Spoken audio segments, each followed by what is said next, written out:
Hai keluarga Titanium, kembali bersama Pandemi Series dari Attitude Achievement for Titanium Generation by Cassandra and Associates. Saya Cassandra dan Widiawati Bayu. Hari ini kita akan bahas topik yang sangat menarik, yaitu Kita melihat pandemi, apakah kita akan melihat sebagai tantangan atau sebagai tekanan dan hambatan? Ya kan? Karena dalam pandemi ini, kalau menurut saya sih Mbak, ini kan sebuah bencana ya. Tapi bencana ini kalau menurut saya ini termasuk bencana abnormal, benar nggak sih? Karena dialami oleh seluruh dunia. Jadi setiap orang pasti mengalami dampaknya. Dan di sini saya melihat ada pergeseran tata nilai. Nah, pergeserannya apa? Pergeserannya itu kembali dari keluarga pasti. Keluarganya kenapa? Keluarganya si bapak tadinya bekerja, kemudian dia harus bekerja di rumah. Si ibu yang mungkin tadinya ibu rumah tangga atau bekerja, ibu menjadi guru dari anak-anaknya. Anak-anaknya yang tadinya sekolah pagi, pulang siang, dia harus tetap tinggal di rumah karena ada pandemi, dan dia harus menyesuaikan cara belajar yang baru. Nah, cara belajar yang baru untuk sebagian anak-anak mungkin ada yang bisa, tetapi saya lihatnya juga ada beberapa yang mengalami kesulitan karena di sini juga ada namanya belajar IT. Kita harus bisa pakai Zoom. Si ibunya pun juga harus belajar, gitu kan Mbak? Ikut stres nggak? Masih punya anak yang ini?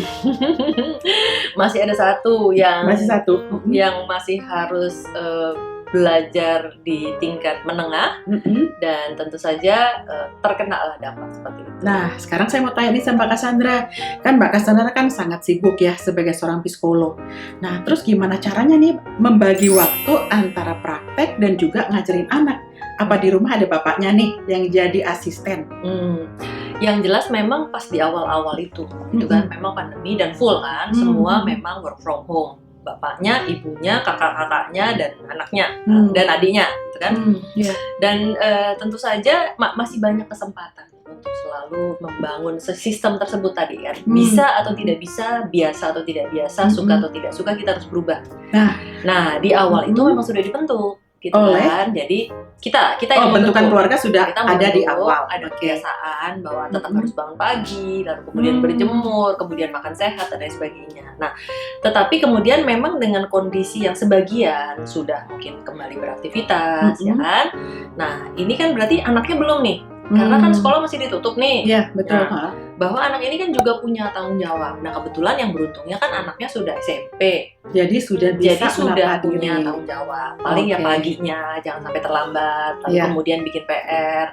Paling ya kemudian dicek apakah PR-nya sudah dikerjakan atau belum. Nah, yang jelas memang apabila memang sudah dibiasakan dan sudah dibentuk kemarin di awal pada saat pandemi, tidak susah untuk melanjutkan proses itu. Ya, tapi yang mungkin sulit ini hambatannya lain nih. Gitu ya, tekanan hambatan lain adalah bahwa ketika terjadi faktor kelelahan, tidak sabar. Kelelahannya macam-macam dong, Mbak. Setahu aku kelelahan itu ada fisik, ada secara kognisi, ya, ada emosi. Nah, tapi kalau kita ngelihat keluarga Mbak Cassandra ini sebagai contoh yang bagus, sudah mempersiapkan sebelum ada pandemi, meskipun belum tahu ada pandemi, jadi tinggal melanjutkan ritual-ritual yang sudah ada.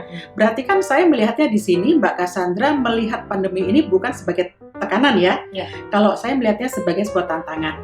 Jadi kalau itu dianggapnya, dihayatinya sebagai tantangan, tentunya ini memunculkan apa sih Mbak? Eustress ya Mbak ya.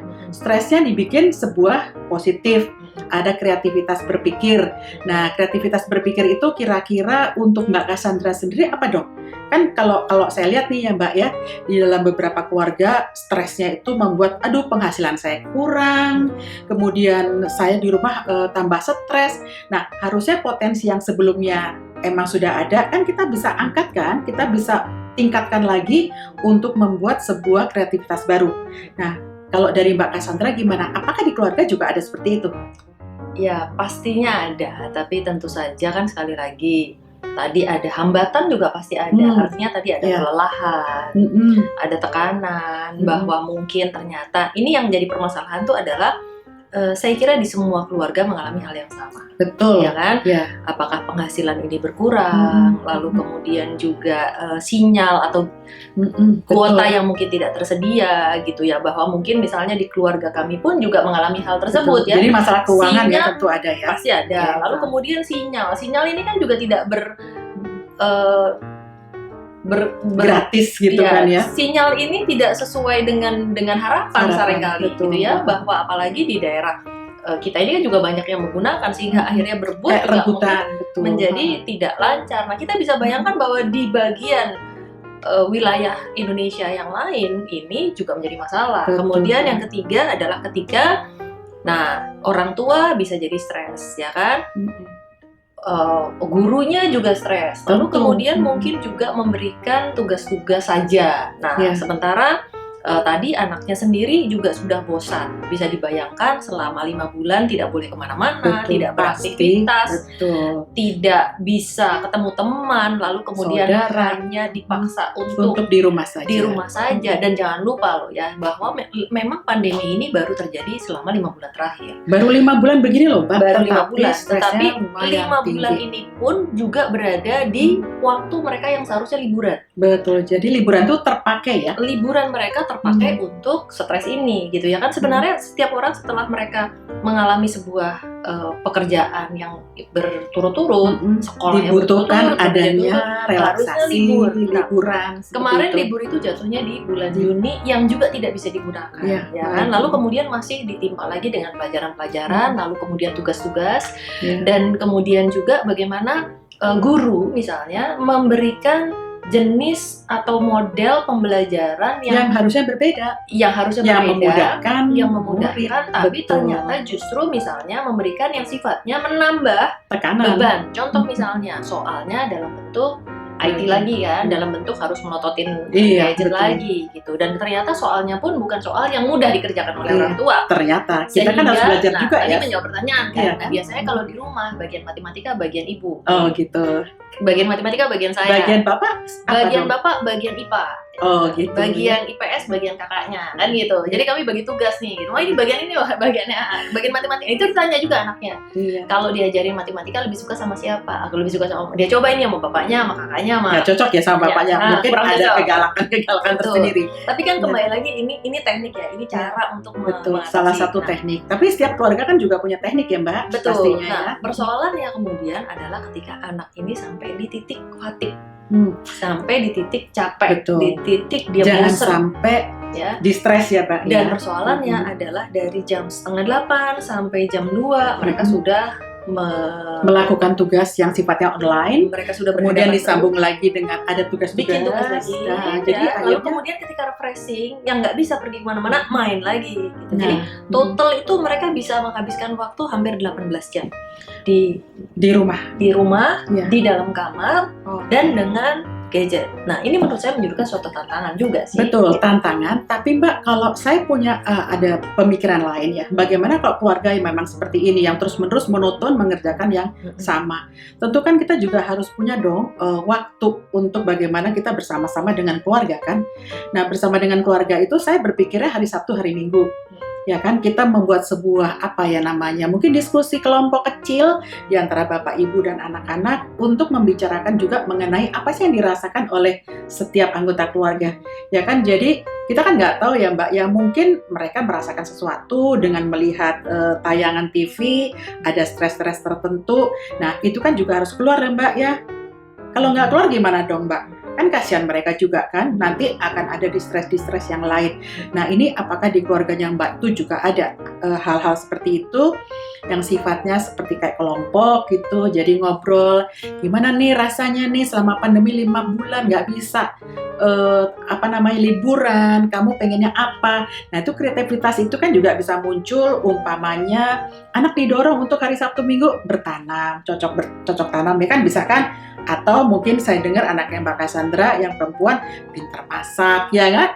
Pintar masaknya boleh nih untuk dilanjutkan menjadi sebuah hobi, tapi hobi yang menghasilkan tentunya kan? Nah ini gimana? Ada nggak seperti itu Mbak?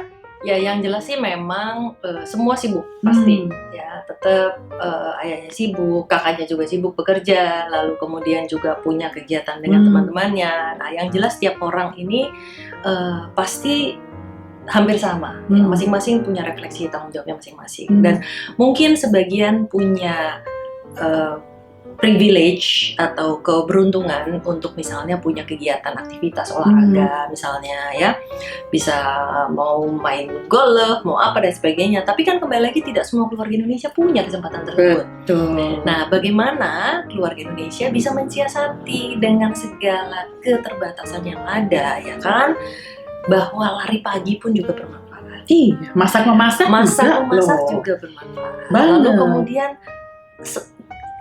olahraga itu kan tidak harus masuk gym, tapi kan bisa dengan bentuk sit up, kemudian jalan pagi sendiri, mungkin jalan pagi bersama keluarga, atau mungkin bisa pasang TV lalu kemudian kita nonton TV bersama-sama, nge-gym dulu, bergerak dulu, dance dulu di depan. Setelah bergerak kemudian baru bisa nonton bersama kan gitu ya. Tapi kembali lagi, bagaimana setiap keluarga itu, kalau sekali lagi untuk menyiasatinya ya, adalah bagaimana seseorang bisa punya mindset yang positif. Karena sekali lagi ketika kita berada di dalam kondisi yang sangat tertekan, lalu kemudian semua pengalaman dan mungkin kesempatan, keterbatasan kita bermasalah, lalu kemudian kita juga mendapatkan banyak tekanan-tekanan. Nah, ketika kita semakin down, semakin cemas, semakin sedih, imunitas kita terganggu.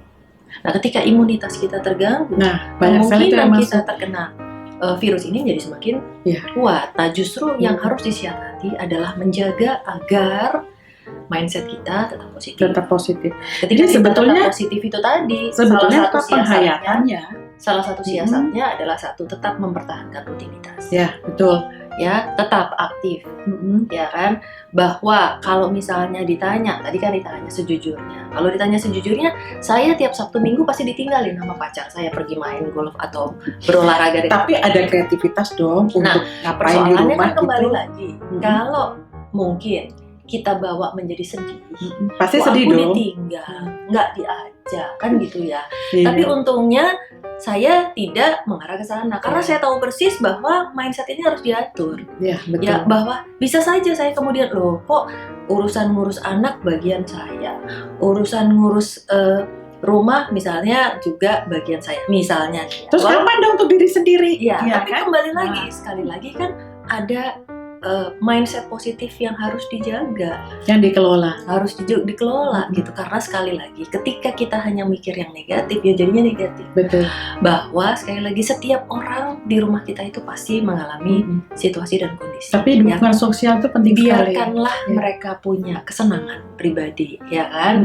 Mungkin ayah mungkin masih perlu pergi sama teman-temannya, atau mungkin olahraga sama teman-temannya, atau si kakak atau ibunya mungkin nih dalam hari yang lagi mungkin masih perlu juga.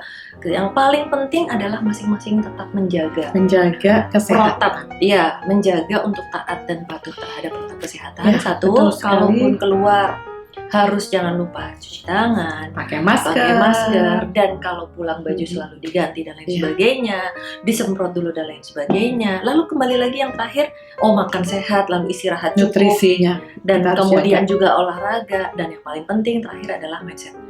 Bagaimana kita menjaga agar pikiran kita tetap positif apapun yang terjadi, bahwa setiap keluarga kita mungkin tadi stres, mungkin tadi capek, mungkin juga kesel, mungkin juga tertekan. Tapi paling tidak kalau ada salah satu di dalam keluarga yang bersifat positif, saya yakin itu akan menyebar ke yang lain. Jadi intinya, semangat. Betul, intinya apa? Jadi ketika kita menghadapi tantangan pandemi ini, kita harus punya pikiran positif. Bagaimana kita menghayatinya, jangan sebagai sebuah tekanan, tetapi hayatilah sebagai sebuah tantangan. Nah, tantangannya itu tadi yang sudah dijelaskan oleh Mbak Cassandra, banyak banget ya. Nah, silahkan tolong disimak, karena tantangannya itu banyak dari segi fisik, dari segi kognisi, dari segi emosi, dan terutama dukungan sosial dari keluarga ini penting sekali. Ya Mbak ya, begitu kan? Yang jelas kita akan menjadi apa yang kita pikir. Ya, betul sekali. Kalau kita pikir kita tertekan, kita akan tertekan. Betul. Kalau kita pikir kita jadi sedih, kita jadi sedih. Tapi kita harus bawa pikiran kita untuk bisa menjadi positif Positif. gitu kan, bahwa aduh penghasilan kurang, aduh pekerjaan mungkin hilang, aduh mungkin, nah tapi tadi ya kalau kita langsung yang penting kita melakukan sesuatu Iya. yang sesuai dengan keahlian, sesuai dengan Tapi passion. banyak yang muncul loh Mbak, Nah, potensi itu yang dia. sebetulnya dulu mungkin cuma kecil, ketika sekarang kok jadi besar banget. ketika seseorang kemudian hanya berpikir negatif dan tidak melakukan apa-apa, jadi Mampat nggak jadi dong. apa-apa. Betul ya, nggak Tapi kelihatan. ketika mulai berpikir, oke saya bisa ini, Mm-mm. saya mungkin bisa masak. Oh teman-teman saya langsung keluar tuh semua keahliannya. Betul.